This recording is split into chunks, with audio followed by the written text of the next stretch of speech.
Yep. You sure know when you're in Saskatchewan when. Pilsner.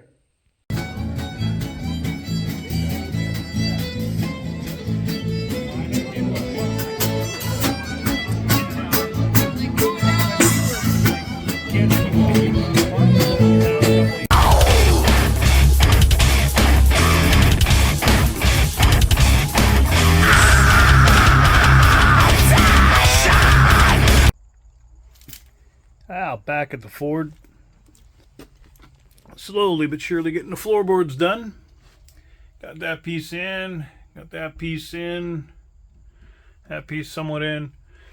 Ran out of good wire, so I had to kind of switch back to flux core for a bit, and just to finish it off, which is okay, because it's got a higher heat, which is kind of ideal. So I've been doing this weld through primer. And I find that even with the ordinary wire, with the gas, it wasn't hot enough for one, and for two, it was spattering like crazy. It would just spatter that right off. I'm almost better to take all that off and just weld.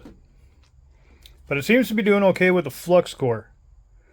So that's kind of interesting. So that's my That's my experience with this weld through primer so far. That it sucks.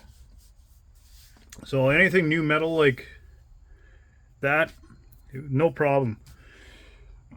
I found that I need to get the car really hot in order to weld it. So that's why you see the welds that way. I was building it up and getting it hot. It's just so I can get some penetration, and then I brought it down into the metal itself.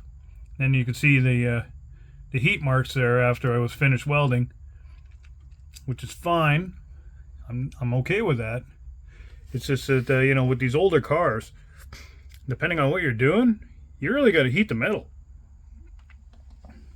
So, as well as in here, I have a couple of good runs in here with the good wire. But yeah, as you can see with the flux core always looks ugly, no matter what. But like I said, the flux core is a little hotter. I'm only running the 30, the 0.30 wire. But yeah, you can see here, I was just putting that because with this weld through primer, maybe it's just the brand, it didn't quite want to penetrate as much as I wanted it to. So yeah, I'm going to have to do a lot of grinding here. Well, maybe not a lot. It's pretty much buried, so I'm just going to leave it.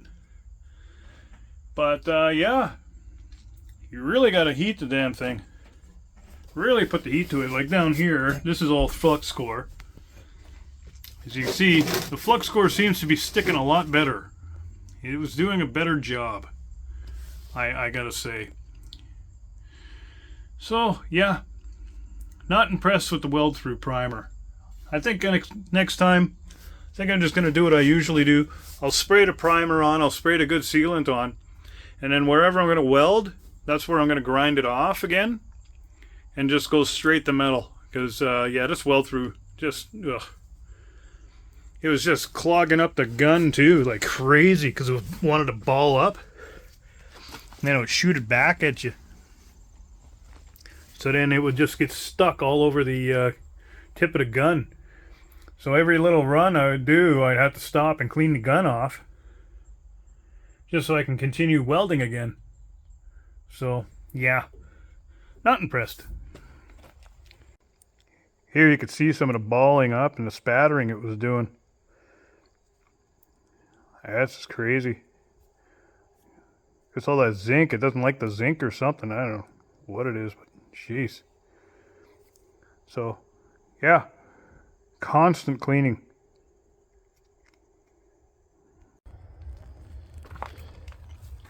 Well, there you have it. Just threw some POR on them. Just clean things up. But they're all done inside the car at least. Now, because I'm picky, I'll do some welding on the underneath. You know, put a couple of beads in there before I take the seam sealer to everything.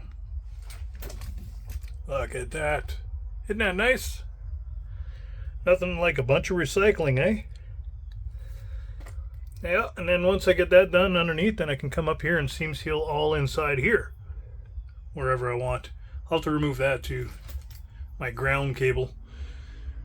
But yeah, she's coming along. She's coming together. It's gonna be nice in there.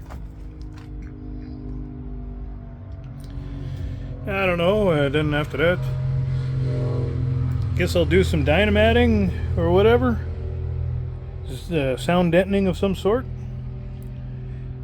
And yeah, go from there. Meantime, I'm gonna go get cleaned up and head to the rodeo. Cheers. Yeah, there you go. Just crank the machine right up. Oh yeah, junk.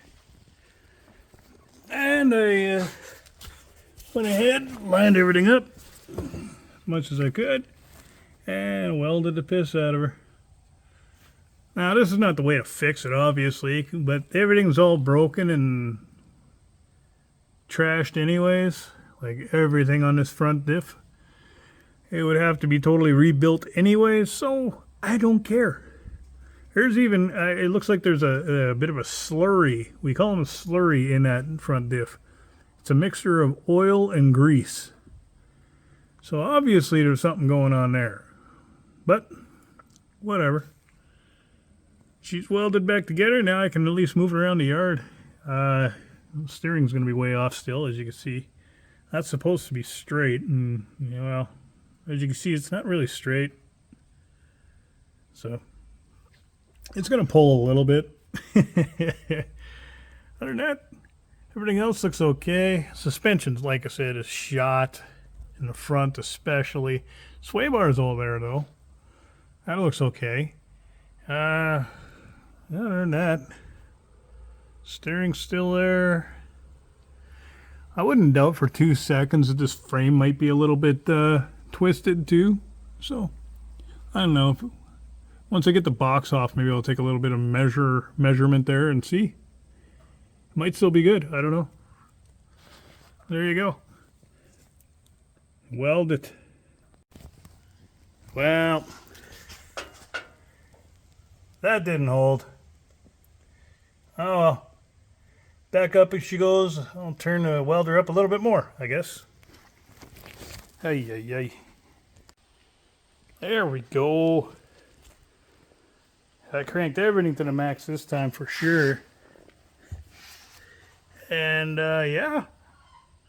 I mean, she was glowing red when I started doing her. I got her glowing red. Look at that cheap, terrible farmer weld. Well, you know, it's holding. It's up. That's all that counts. That's all I needed. She didn't break right away. So, yeah, she might hold for a little longer. Hopefully it doesn't break later on. But yeah. Look at that suspension. Look, I was going the opposite way. That's so bad. But yeah, well, she's up. Now to do a bunch of other stuff. Like what? I don't know. I guess, I don't know. Start taking it apart, I guess. Here you go. Working on a case. L760 Puma. Park brake. Went out. Stopped working. So, first thing you do on this job is you pull the cab. Second thing you do is you split it, which is quite the process. Just to get to these, right in here, you got to pull the pinion back, which is bolted back here. So you pull that out because that's where your park brake sits. So in other words, you're taking this off, you're taking that off, you're taking the pinions and rear ends out. and scattering your tractor all over the shop. A part of it over there, some over here, just to get to this park brake unit, which is a bunch of discs. Got some new ones. And there's the rest of the assembly. Super sexy. Just don't drive with your park brake on, people. It's costly. Also, another fun thing that engineers, because engineers, like I always say, they love mechanics. Look at that beauty. Isn't it nice? Yeah, that's right. Had to take that off. Yeah, you figure it out.